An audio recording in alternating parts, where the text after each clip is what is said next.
अस्सलाम वालेकुम। किसी के क्वेश्चन है तो पूछ सकते हैं। आज का सेशन डॉक्यूमेंटेशंस के बारे में है, तो इससे रेलिवेंट अगर आपके कोई क्वेश्चन हैं आप पूछ लें, फिर उस लिहाज से स्टार्ट करते हैं। स्टार्ट करें या क्वेश्चंस हैं किसी के? हम स्टार्ट करते हैं यूएसए डॉक्यूमेंटेशन से।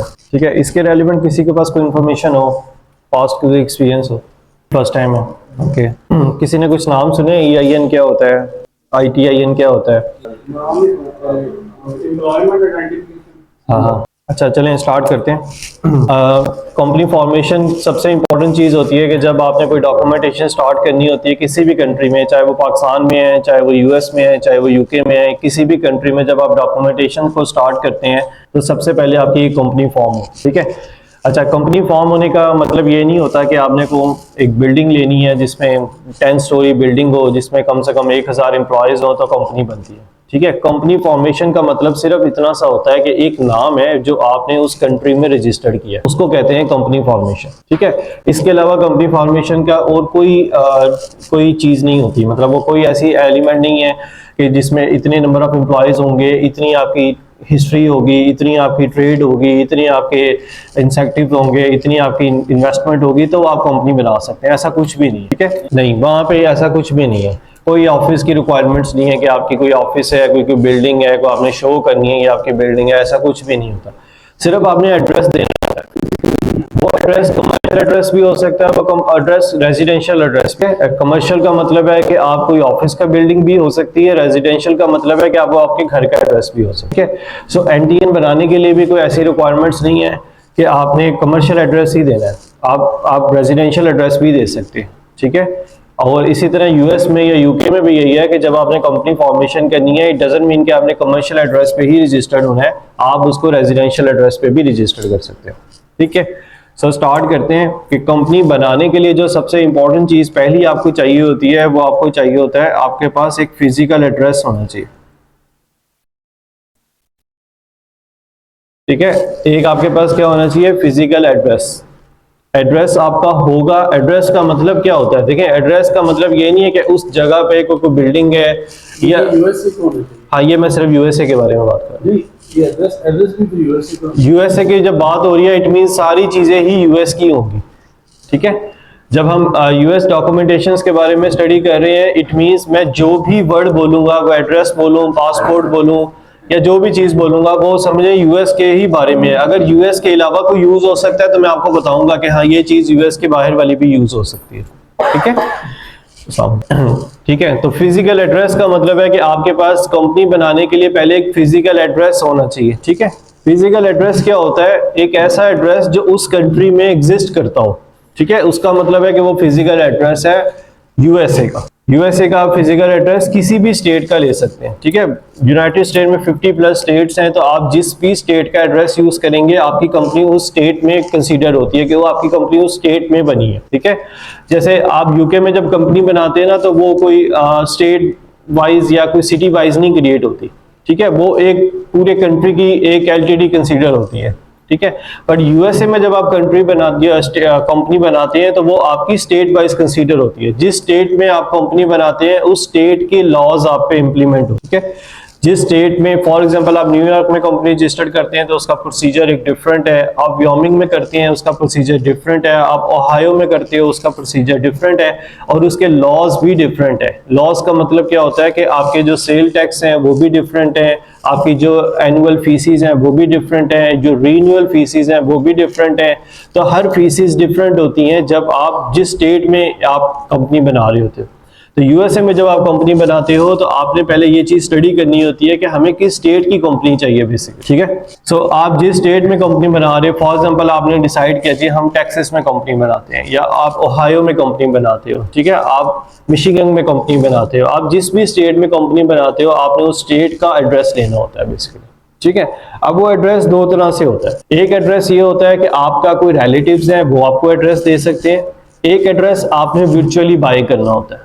ठीक है, इसमें क्या डिफरेंस होता है? देखिए जब आपकी आप अच्छा एड्रेस होता क्यों है, पहले इस बात को समझते हैं कि एड्रेस क्यों रिक्वायर्ड क्यों होता है। एड्रेस इसलिए रिक्वायर्ड नहीं होता कि वो लोग आके वेरीफाई करेंगे कि यहाँ पे एक बिल्डिंग अवेलेबल है, यहाँ पे कुछ लोग एग्जिस्ट करते हैं या नहीं करते, इसके लिए एड्रेस नहीं होता। एड्रेस सिर्फ इसलिए आपसे लिया जाता है कि अगर आपको कोई फिजिकल डॉक्यूमेंट्स उन्होंने सेंड करने तो वो किस मेलिंग एड्रेस पे भेजें, ठीक है, उस पर्पस के लिए एड्रेस यूज किया जाता है कि आप कोई अपना एक ऐसा एड्रेस हमें बता दें कि अगर हमने आपसे कोई कोऑर्डिनेशन करनी है वाया मेल तो हम आपको वो डॉक्यूमेंट्स भेजें, आप उस डॉक्यूमेंट को रिसीव करें, उस पे फर्दर एक्शंस जो भी आपने लेने हैं वो आप ले सकते हैं। सो बेसिकली एड्रेस इसलिए लिया जाता है, ठीक है। अब पाकिस्तान से अगर आप कंपनी रजिस्टर्ड करते हैं तो ऑब्वियसली आपके पास एड्रेस नहीं होता। अब दो चीजें हो सकती हैं, या तो आपका कोई वहां पर्सन अवेलेबल है जो आपको अपना एड्रेस दे दे, आप उसे कहें कि सर आप अपना हमें एड्रेस दे दें, हम आप यहाँ से एड्रेस लेके आपका एड्रेस लेके आप उस एड्रेस पे कंपनी रजिस्टर्ड कर लेते हैं। अब आप जब आप उसका एड्रेस लेते हैं तो आप लिमिटेड हो जाते हैं कि जिस स्टेट में उसका एड्रेस होगा आपने उसी स्टेट में कंपनी रजिस्टर्ड करनी, ठीक है। अगर आपको एक पर्सन मिलता है जो न्यूयॉर्क में रहता है, अब वो न्यूयॉर्क को आपको एड्रेस देता है तो आप फिर लिमिटेड हैं, आप रिस्ट्रिक्ट हो गए कि अब आपने कंपनी भी न्यूयॉर्क की ही ओपन करनी है।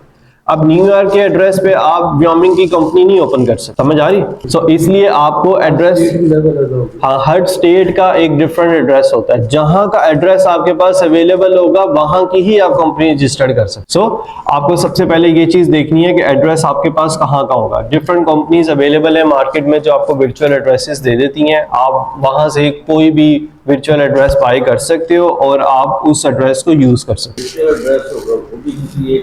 हो। अच्छा, वर्चुअल एड्रेस क्या होता है? अच्छा, वर्चुअल एड्रेस का मतलब ये नहीं होता कि वो कोई मार्स का एड्रेस है या वो किसी और प्लेनेट का एड्रेस है। वर्चुअल एड्रेस का भी मतलब यही होता है कि वो यूएसए का ही किसी स्टेट का एड्रेस होगा, ठीक है। बट वर्चुअल हम क्यों बोलते हैं? इसलिए बोलते हैं कि हम वहां पे नहीं रहते या हमारा कोई जानने वाला वहां नहीं रहता, इसलिए हम इसको वर्चुअली कंसीडर करते हैं कि एक वर्चुअली एंटिटी है, एक वर्चुअल एड्रेस है जहां पे हमारे बिहाफ पे डॉक्यूमेंट्स आएंगे और वो डॉक्यूमेंट्स हमें पीडीएफ फॉर्मेट में या स्कैन फॉर्म में हमें वो प्रोवाइड कर देंगे, ठीक है। इसलिए हम इसको वर्चुअली एक एंटिटी बोलते हैं कि वर्चुअल एड्रेसेस, हालांकि वो भी एक फिजिकल एड्रेस ही होता है यूएसए। वहां पे वो बंदे होंगे ना बैठे, हाँ, वहाँ पे फॉर एग्जाम्पल एक कंपनी है जैसे कि चैम्बर है, इस तरह एक वहाँ पे एक कंपनी है जिन्होंने वर्चुअल एड्रेसेस की सर्विस दी हुई है, ठीक है। उन सबका एड्रेस एक ही होता है, वहाँ सूट नंबर होते हैं। सूट नंबर मतलब आपको समझ लो मेल नंबर होता है, हाउस नंबर कह लो आप, मेल नंबर बेसिकली इसे कहते हैं कि वहाँ पे एक मेल नंबर आपको अलॉट हो जाता है। सबका एड्रेस सेम ही है, जैसे इस चैम्बर का एड्रेस अगर जीटी रोड गुजरावाला इस तरह का कुछ एक एड्रेस होगा, पर वो आपको ना एक ऑफिस नंबर अलॉट कर देंगे, ठीक है, कि मेरा नंबर ऑफिस नंबर 10 है, अली का 50 है, आपका 100 है, आपको एक ऑफिस नंबर अलॉट कर देंगे। वो यूनिक होता है, वो किस हर एक का सेम नहीं होता, वो सबका एक डिफरेंट यूनिक एड्रेस रख देते हैं कि इस ऑफिस नंबर पे अगर कोई डॉक्यूमेंट आता है तो मुझे पता है कि मैंने किसके पास लेके जाना है, ठीक है। इस ऑफिस में जितने भी लोग काम कर रहे हैं उन सबका एड्रेस तो सेम होगा, सिर्फ उनका ऑफिस नंबर चेंज होगा सबका। तो वो ऑफिस नंबर जो अलॉट होता है वो आपके वो डॉक्यूमेंट्स उस ऑफिस नंबर के पास चले जाते हैं, इसलिए ये एक यूनिक कहलाता है।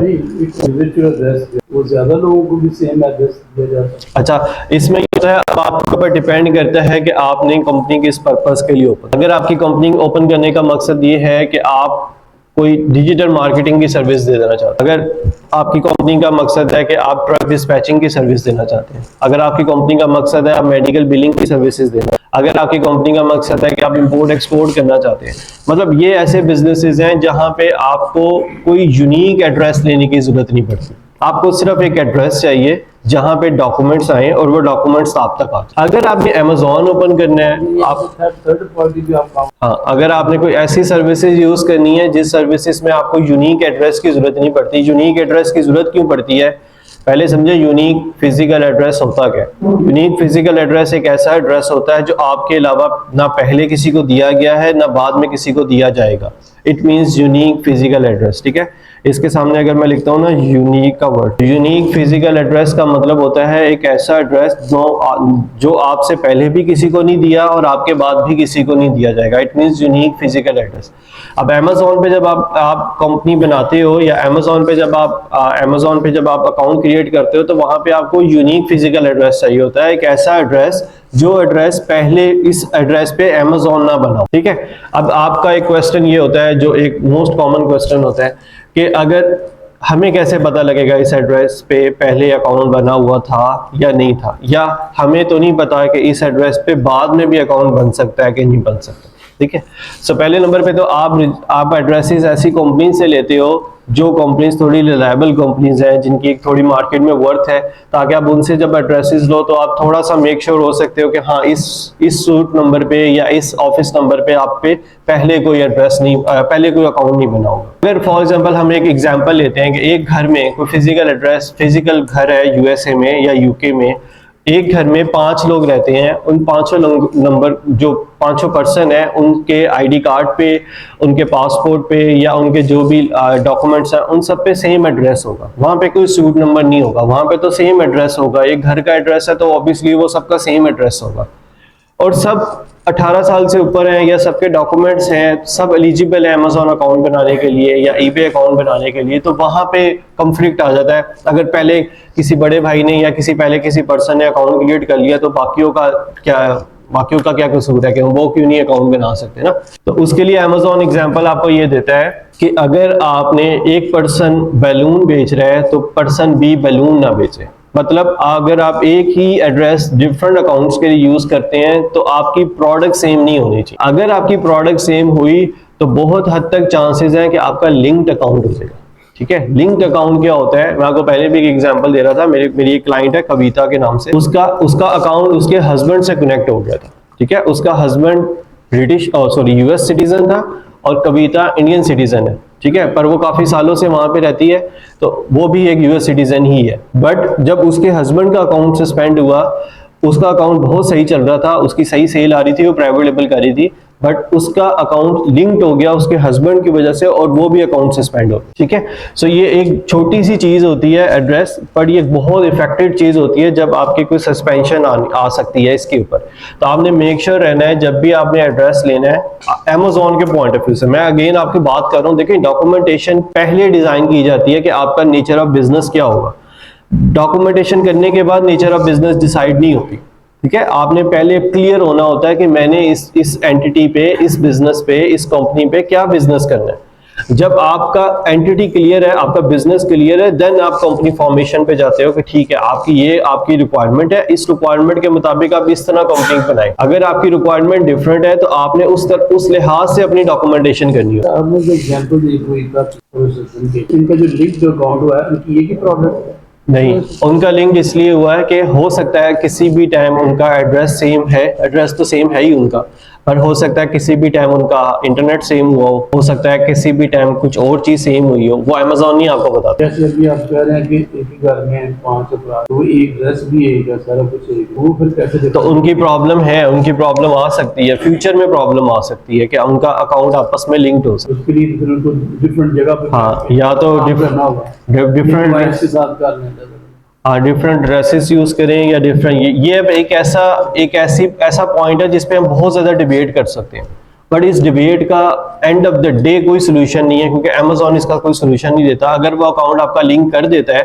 तो वो ये कहता है कि जिस अकाउंट के साथ लिंक्ड हुए हो पहले उसको ओपन करो, जब वो ओपन होगा तो आप ऑटोमेटिक ओपन हो जाओगे। अब वो पता नहीं ओपन हो ना हो, ठीक है, उसके ऊपर कौन सा सेक्शन लगा है, उस पर कौन सी वायलेशन लगी है, तो वो वायलेशन के अगेंस्ट हो सकता है वो अकाउंट ओपन हो या हो सकता है वो अकाउंट ओपन ना हो, बट आप रेडार में आ गए, आप बगैर कुछ किए भी, बगैर कुछ ऐसी एक्टिविटी में आप इन्वॉल्व नहीं थे जिसकी वजह से सस्पेंशन आई है, but just because of the address आपकी सस्पेंशन लिंक्ड अकाउंट में आ सकती है। इसका मतलब तो ये कि जो रेंट पे लोग रहते हैं वो शिफ्ट करते हैं, जब ये काम करते हैं उनके तो हाँ, ये भी इशू एक कॉमनली इशू होता है कि जब आप एड्रेसेस चेंज करते हो तो तब भी आपको इश्यूज आते हैं। सो इन चीज़ों पे आपने थोड़ा सा स्टडी करके करना है ताकि आपको ये प्रॉब्लम्स फेस ना हो। इवन आपके आईपीस चेंज होने चाहिए, आपकी मैक एड्रेसेस चेंज होनी चाहिए, मैक मतलब आपकी डिवाइस चेंज होनी चाहिए, आईपी मतलब आपका इंटरनेट चेंज होना चाहिए।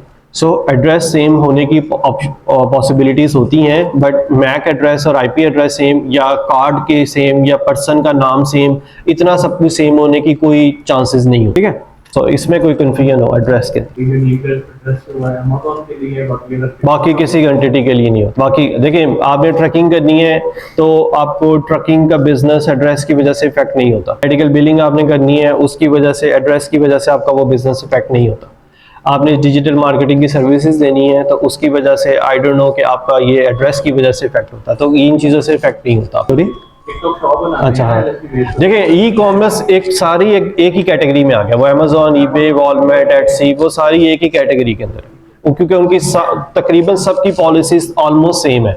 वॉलमार्ट, हाँ वॉलमार्ट की भी, तो उन सबकी ऑलमोस्ट सबकी पॉलिसी सेम है, तो वो एक ही कैटेगरी में, ई कॉमर्स समझिए एक ही कैटेगरी के अंदर आ गया। बाकी जो अदर बिजनेसेस आप करना चाहते हैं, फिजिकल बिजनेस कोई करना चाह रहे हैं या बाकी बिजनेसेस आप करना चाह रहे हैं, तो वो एड्रेस की वजह से आप पे ज़्यादा इफेक्टेड नहीं होता। अगर कोई बंदा यूएस में बैठा है, पाकिस्तान से आप देखता है, हाँ, हाँ। यूएसए से बैठ के उधर ही कुछ कर रहा हो, जिस तरह ट्रक टैक्स उसका भी यही क्राइटेरिया, उसने भी कंपनी बनानी, उसने उसी एड्रेस के ऊपर कंपनी बनानी है जिस एड्रेस में वो है।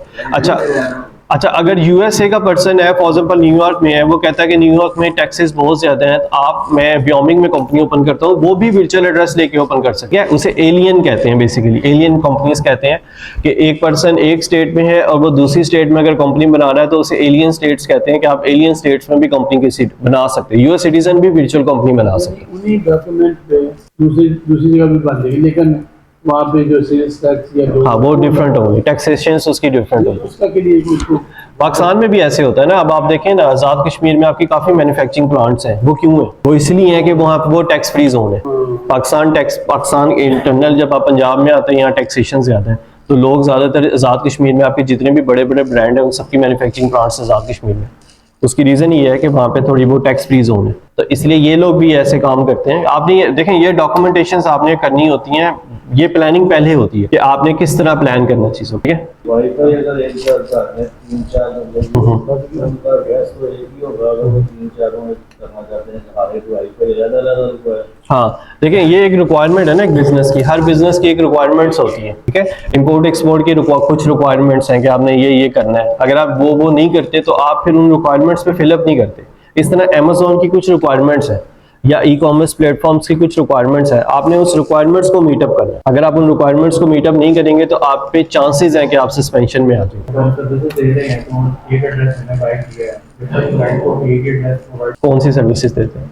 नहीं, आप नहीं दे सकते, यही तो प्रॉब्लम आती है। मैं भी यही आपके साथ अभी केस डिस्कस करूंगा, आपकी यही तो प्रॉब्लम्स आती हैं कि मैं आपको एक दिखाता ही हूँ। आप क्या रिकमेंड करते हैं, वर्चुअल बाय करना चाहिए या एक सेकंड,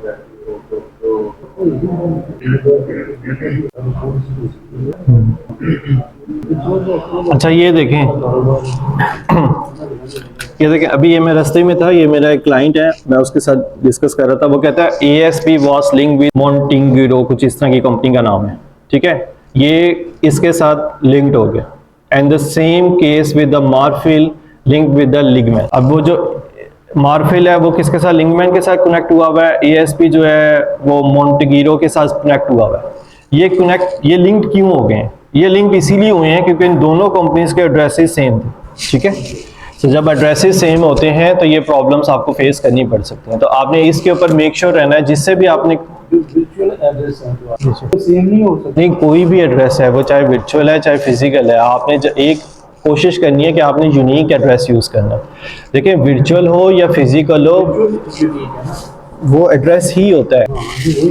वो वर्चुअल एड्रेस है या फिजिकल एड्रेस है, एड्रेस होता है। वर्चुअल फिजिकल का कंसेप्ट सिर्फ इतना है कि जो पर्सन यूएसए में रहता है उसके लिए उसे फिजिकल कहते हैं, अगर आप पाकिस्तान से कंपनी बना रहे हो तो उसे वर्चुअल कहते हैं। वो है एड्रेस ही, वर्चुअल फिजिकल का कंसेप्ट एक अलग तरीके से कंसेप्ट है। पर आप ये समझें, जो आप एड्रेस यूज कर रहे हैं वो एड्रेस अमेजोन पे यूनिक होना चाहिए।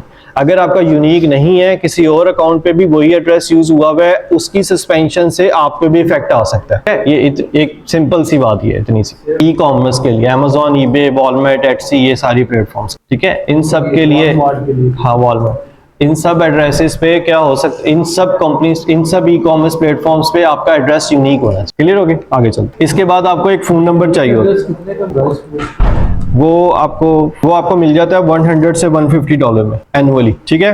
उसके बाद आपके पास आपके पास फोन नंबर होना चाहिए, यूएसए का या यूके का, आपके पास फोन नंबर होना चाहिए। जो जब आपने रजिस्टर्ड करवाना है तो रजिस्टर्ड करवाने के लिए आप सब एक फोन नंबर मांगेगा, वो फोन नंबर पे OTP आता है, वो OTP के थ्रू आपका वो फोन नंबर उस कंपनी के साथ लिंक्ड हो जाता है या रजिस्टर्ड हो जाता है। फोन नंबर के लिए एक अच्छी ऐप है, उसका वाइकी नाम है, आप वाइकी से वो नंबर ले सकते हैं, ठीक है, या आप ओपन फोन से ले सकते हो, वाईफाई चार्ज करेंगे? या आप रिंग सेंट्रल से ले सकते हैं। ये सारे देखें कोई भी सर्विस इसमें फ्री नहीं है, सब कुछ पेड है। जो भी सर्विसेज यहाँ पे मैं लिखूंगा या जो भी सर्विसेज आपको रिकमेंड करूंगा वो सारी सर्विसेज पेड सर्विसेज है। हाँ, उसमें से कुछ सर्विसेज चीपर हो सकती हैं, कुछ सर्विसेज एक्सपेंसिव हो सकती हैं, बट हर सर्विस पेड है। ठीक है, ये जो फोन नंबर होगा ये लैंडलाइन लेना जरूरी है या फिर मोबाइल भी होगा? वर्चुअल नंबर का मतलब है कि ये वर्चुअल नंबर है, ये कोई लैंडलाइन नंबर नहीं है। एक इसे वॉइस ओवर आईपी कहते हैं बेसिकली, इसका जो एग्जैक्ट टर्म है वो जो वर्चुअल नंबर्स होते हैं इसे वॉइस ओवर आईपी कहते हैं कि ये एक VOI वॉइस ओवर आईपी कहते हैं इसे, VOI कहते हैं इसे। ठीक है, वॉइस ओवर आईपीज क्या होते हैं? एक वर्चुअल नंबर्स होते हैं, वो आप समझ लें वो लैंडलाइन नंबर्स नहीं होते। एक कंपनी ने एक नंबर दिया है, उस पर कॉल भी आप रिसीव कर सकते हैं और उस पर आप मैसेजेस भी कर सकते हैं। ठीक है, अपनी मर्जी से जितनी मर्जी कॉल्स कर सकते हैं, जितने नंबर मैसेजेस रिसीव कर सकते हैं उस नंबर के ऊपर। वो नंबर ऐसे ही इंटरटेन होता है जैसे आपका फोन नंबर है, इसी तरह वो भी बिहेव कर। ठीक है, इसमें क्लियर है? फिजिकल एड्रेस के साथ? हाँ, आपका कंपनी के साथ कनेक्ट हो जाए, इसमें क्यों कन्फ्यूजन? नहीं, इसका कोई इशू नहीं है। एक दफा जिसको लॉन्ड हाँ, नंबर भी वैसे वॉइस ओवर आईपी ना डिफरेंट ही होते हैं, वो सेम नंबर नहीं मिलते। जैसे जायज़ की सेम में आपका कभी भी सेम नंबर नहीं हो सकता ना, इसी तरह इनके भी नंबर सेम नहीं होते। ये वॉइस ओवर आईपी भी डिफरेंट नंबर्स होते हैं जो आपको डिफरेंट जगहों से अलॉट होता है। अच्छा, ये दो चीज़ें आपको चाहिए होती हैं कंपनी रजिस्टर्ड करने के लिए। इसके बाद आपके पास पासपोर्ट होता है। पासपोर्ट आप किसी भी कंट्री का यूज़ कर सकते हो, चाहे वो अरे क्या है ये इसके बगैर ही वो दे दो यार। अच्छा, पासपोर्ट क्या है? आपको बेसिकली पासपोर्ट चाहिए होता है। पासपोर्ट पाकिस्तानी पासपोर्ट भी हो सकता है, US पासपोर्ट भी हो सकता है, ब्रिटिश पासपोर्ट भी हो सकता है, कोई भी पासपोर्ट हो सकता है, डिपेंड अपॉन कि आपके पास कौन सा पासपोर्ट है। ठीक है, अगर आपके पास US पासपोर्ट है आप उसके ऊपर भी कंपनी बना सकते हो, आप पाकिस्तानी पासपोर्ट पे भी बना सकते हो। इवन जो पर्सन USA में बैठा हुआ है वो भी पाकिस्तानी पासपोर्ट को यूज करके कंपनी बना सकते। ठीक है, नहीं उसके लिए ई पासपोर्ट जरूरत। ई पासपोर्ट क्यों चाहिए वो आपको बाद में बताता हूं। ठीक है, एड्रेस उसने ले लिया, बिल्कुल एड्रेस ले लिया, नंबर भी ऐसे जैसे आप कह रहे हैं वॉइस ओवर वाला, उसके बाद वो अपना पासपोर्ट यहाँ का जो है हाँ, उसको पाकिस्तानी पासपोर्ट पे भी कंपनी बना सकते हैं। पासपोर्ट चाहिए होता है क्योंकि पासपोर्ट के ना नंबर एंडिंग 4 नंबर जो है ना वो एंटर करने होते हैं अपनी कंपनी बनाते टाइम, तो पासपोर्ट आपको चाहिए होता है। पासपोर्ट बेशक कंपनी के लिए इतना ना भी यूज हो, आगे मैं बताता हूँ EIN के लिए तो आपको डेफिनेटली पासपोर्ट चाहिए। सो बेसिकली क्या है कि जब आपने पासपोर्ट की रिक्वायरमेंट ये नहीं है कि वो US पासपोर्ट होना ही जरूरी है, US पासपोर्ट के बगैर भी आप जो है वो कंपनी फॉर्म कर सकते। ठीक है, आप वो चाहे पाकिस्तानी पासपोर्ट यूज करो, आप वो चाहे ब्रिटिश पासपोर्ट यूज करो, आप चाहे US पासपोर्ट यूज करो, आप चाहे स्पेनिश पासपोर्ट यूज करो, कोई भी पासपोर्ट की बेस पे आप US में कंपनी क्रिएट कर सकते। ठीक हो गया? ये जो 3-4 डॉक्यूमेंट्स होते हैं इसकी बेस पे एक LLC फॉर्मेशन होती है। ठीक है, इसे कहते हैं LLC फॉर्मेशन। मैं आपको कोई एक कंपनी के डॉक्यूमेंट दिखाता हूँ, ओहायो स्टेट का है। ठीक है, ये जो यहाँ पे लिखा हुआ है देखें ओहायो लिखा हुआ है, ये ओहायो स्टेट का कंपनी फॉर्मेशन डॉक्यूमेंट है। तो बेसिकली आपको जब कंपनी बनानी होती है तो आपने स्टेट दे के कंपनी फॉर्मेशन एक डॉक्यूमेंट आपको रिसीव होता है। ये इस तरह का होता है, ये हर स्टेट का डिफरेंट होता है, इसका फॉर्मेट डिफरेंट होता है, पर जो नंबर जो डाटा हमें चाहिए वो सबका सेम होता है। लाइक हमें क्या चाहिए होता है, हमें कंपनी का नेम चाहिए होता है जो रजिस्टर्ड शो हो रहा हो। यहाँ पे कंपनी का नेम शो हो रहा होगा आपको, ये देखें लिखा हुआ है वेब वंडर LLC के नाम से, ये कंपनी उसकी जो है उसका नेम रजिस्टर्ड हो गया। दूसरी जो इंपॉर्टेंट चीज आपको चाहिए होती है वो कंपनी का एक रजिस्ट्रेशन नंबर आपको चाहिए होता है। ठीक है, उसे डॉक्यूमेंटेशन नंबर भी कहते हैं, उसे ID नंबर भी कहते हैं।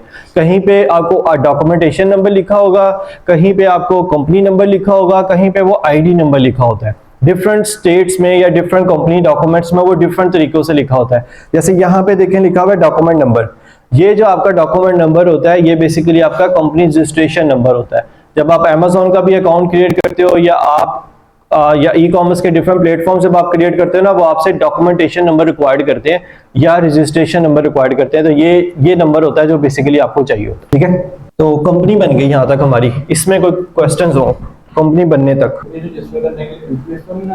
देखिए बाज़ औक़ात ना आपकी वो ओपन ही नहीं होती। आप लाइक यहाँ पे ओपन करें ना न्यूयॉर्क की कंपनी फॉर्मेशन की वेबसाइट, वो ओपन ही नहीं होगी पाकिस्तान में। ठीक है, तो आपको फिर उसके लिए VPS यूज करना पड़ता है। अगर वो स्टेट की वेबसाइट यहाँ ओपन हो रही है, जैसे gov.uk.com ओपन होती है, HMRC की वेबसाइट ओपन होती है यहाँ पे, अगर HMRC की वेबसाइट ओपन हो रही है फिर कोई प्रॉब्लम नहीं है। बट अगर वो वेबसाइट ही ओपन नहीं हो रही पाकिस्तान में, तो उसको एक्सेस करने के लिए आपको VPS चाहिए होगा। अच्छा, स्टेट अगेन मैंने आपको बताया कि डिपेंड करती है आपका बिजनेस क्या है। अब वहाँ पे एक स्टेट है, वहाँ पे उस स्टेट में $32 में कंपनी ओपन हो जाती है। अगर एक पर्सन है जिसने सिर्फ मेडिकल बिलिंग की सर्विसेज देनी है, या इसने ट्रकिंग की सर्विसेज देनी है, जिसका कोई कंसर्न नहीं है कि मैंने आगे जाके ई-कॉमर्स करना है या नहीं करना है, तो आप किसी भी स्टेट में कंपनी बना सकते हो। मैं एक ना डॉक्यूमेंट आपके साथ शेयर कर दूंगा ग्रुप में, वहाँ पे स्टेट का नेम और कंपनी रजिस्ट्रेशन के वो लिखे हुए होंगे कि ये इस स्टेट में कितने की बनती है। सो डिपेंड करता है आप जो बिजनेस नेचर ऑफ बिजनेस आपका है, आप उस तरह कंपनी बना लें। बाकी रिकमेंडेड या आप टेक्सास में बना सकते हो, आप व्योमिंग में बना सकते हो, और फ्लोरिडा में बना सकते हो। ये 2-3 ऐसी स्टेट्स हैं जहां पे आप कंपनी बना सकते हो। उसका सबसे बड़ा बेनिफिट ये है कि वहां सेल टैक्स 0 है। आपको एनुअली कोई सेल टैक्स या आपको कोई फीसेस नहीं सबमिट करनी होती, वो बिल्कुल फ्री है। वहां पे सिर्फ आपने क्या करना होता है, रीन्यूअल फीस देनी होती है। जैसा कि व्योमिंग की अगर $100 की कंपनी है तो उसकी रीन्यूअल फीस है $75, वो आपने हर साल पे करनी होती है। इस तरह टैक्सेस की आपकी $125 की अगर कंपनी है तो वहां आपकी रीन्यूअल चार्जेस हैं वो आपने पे करने होते हैं। रीन्यूअल का